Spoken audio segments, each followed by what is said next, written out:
We're still in the process of investigating, and the police are investigating, so I want to be cautious about what I say.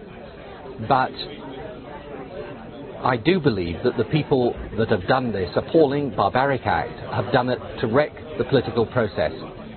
I think it's hard to believe it's coincidental that they've done it just before we try and put things back on track. And therefore, I think the most important thing, since I believe that the Republican leadership are sincere about wanting this process to go forward, the most important thing is that we deny the people that committed the act the outcome they want. But many people see Republicans murdering people, Republicans robbing banks, and the government shrugs its shoulder and says, oh, well, the process goes on. Well, we certainly don't.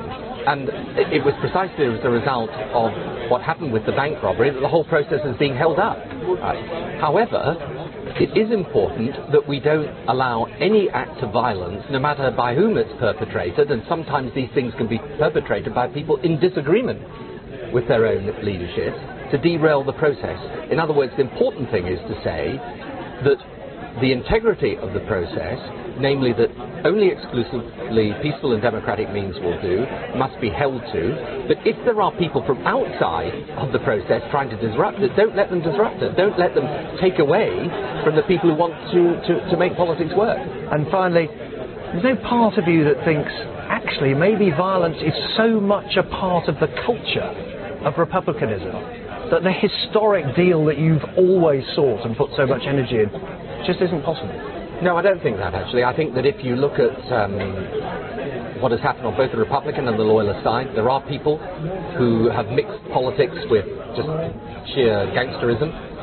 But I think that there are also many, many people, and this is, in my view, the position of the leadership of the Republican movement, who genuinely want this process to work and who've taken big risks to make it work. And what I'm saying to people is, look, Northern Ireland's changed enormously over the past 10 years.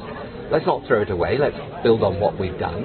And we've got a process, you see, with the Independent Monitoring Commission where we can be very clear. They give a verdict on what is going on. What you can't have, though, is a situation, as I say, where you get an act of violence from people who aren't committed to the process, then stops the process, because that would just be irrational and foolish for us.